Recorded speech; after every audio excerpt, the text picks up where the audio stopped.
उत्तराखंड के ऊंचे पहाड़ों के बीच बसा था एक छोटा सा गांव झिरमाली। बर्फ से ढकी छतें, पाइन के पेड़ों पर जमा कोहरा और हवाओं की तीखी सीटी सबको कांपने पर मजबूर करती थी। ठंड ऐसी कि नदी भी जम जाए, दीवारें चीखें और लोग सुबह आग जलाने से पहले हाथ जोड़कर भगवान से कहते, हे भगवान, आज आग जरा जल्दी पकड़ ले, नहीं तो उंगलियां जम जाएंगी। अरे भाई, ठंड इतनी है कि आग भी नहीं जल पा रही है। अरे भाई, लगता है इस बार बहुत तेज ठंड पड़ने वाली है। जब अभी से ये हाल है तो बाद में क्या होगा? वो सब काफी देर से आग जला रहे थे, आग तब भी नहीं जली।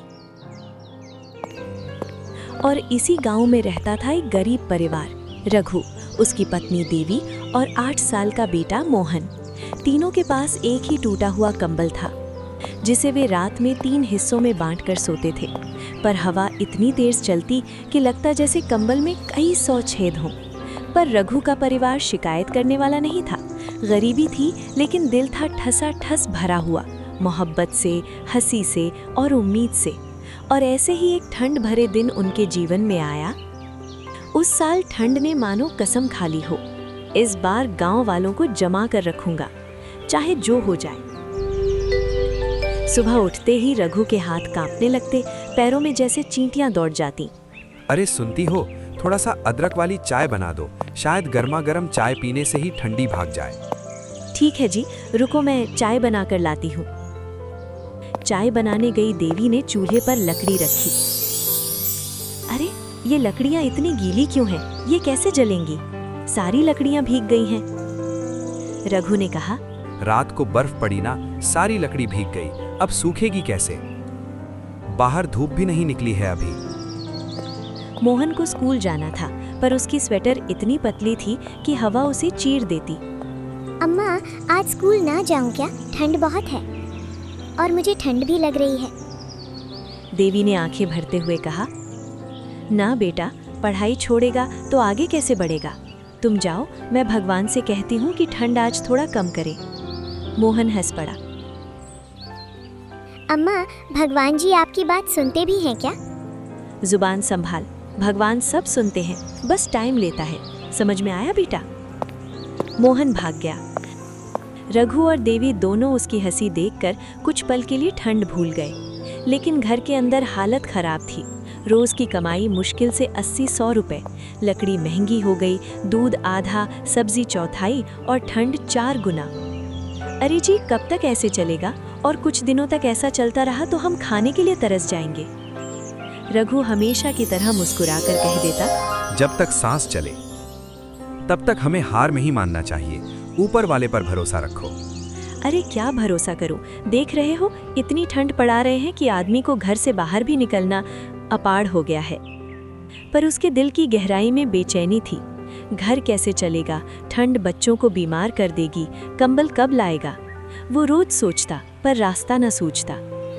एक शाम रघु जंगल से लकड़ियां लेने गया। सूरज ढल चुका था, पेड़ों से कोहरा ऐसे उतर रहा था जैसे बादल जमीन पर उतर आए हों, और हवा इतनी ठंडी कि लगता मानो पेड़ भी कांप रहे हों।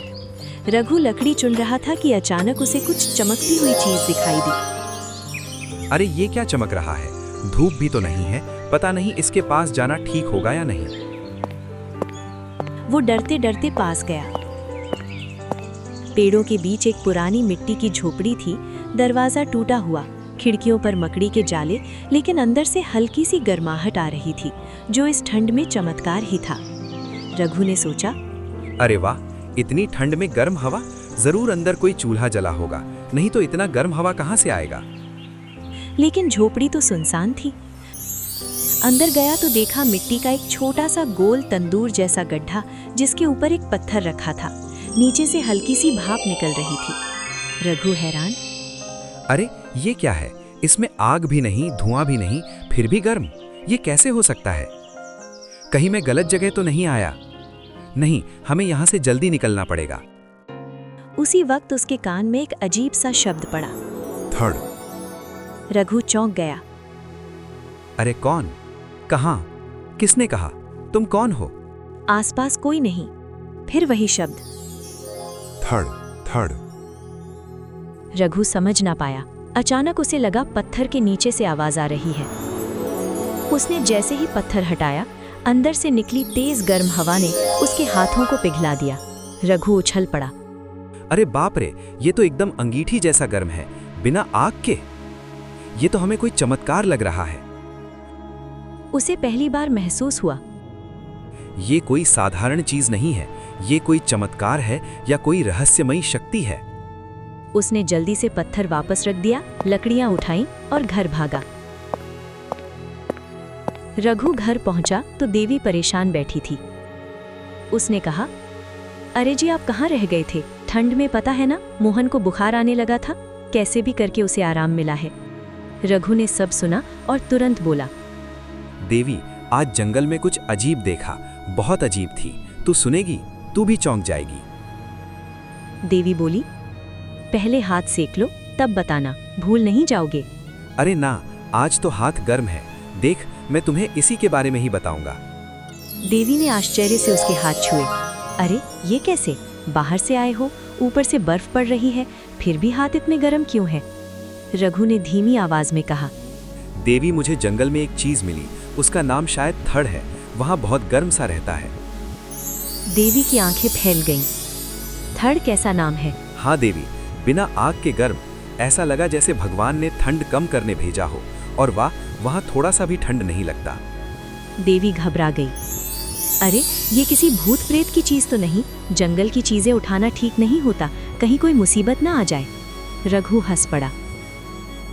देवी, अगर मुसीबत देना होता तो मेरे हाथ जल जाते, वो तो और गर्म हो गई।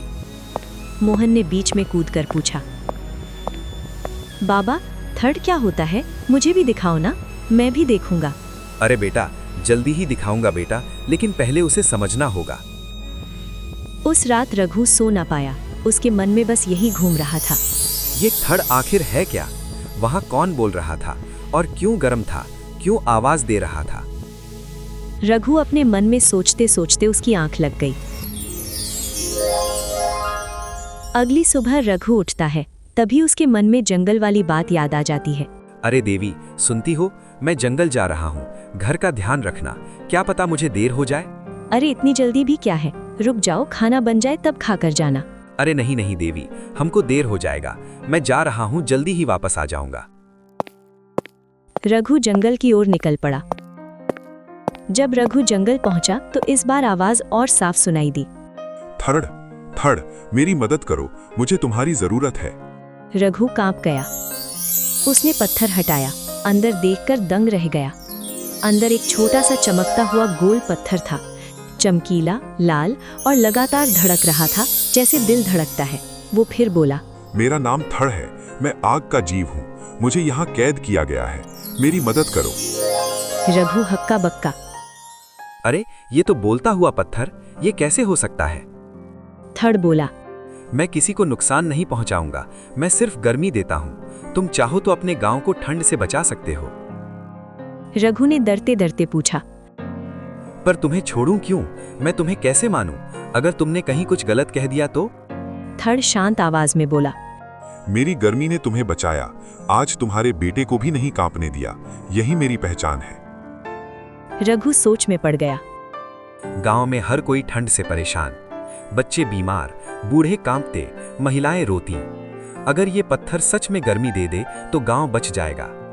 रघु दयालु था, उसने कहा, ठीक है, मैं तुम्हें मुक्त करूंगा, लेकिन तुम कुछ गलत नहीं करोगे। जैसे ही उसने पत्थर उठाया, एक तेज रोशनी फैली और पत्थर ठंडा हो गया, शांत हो गया। लेकिन रघु को कोई डर नहीं लगा। उसे लगा मानो उसके हाथों में कोई जीवित भरोसा आ गया है। रघु मन ही मन सोचता रहा, चलो अब गांव में ठंड नहीं लगेगी, सब लोग अच्छे से रहेंगे। वो मन ही मन सोचता रहा और पत्थर को गांव लेकर गया।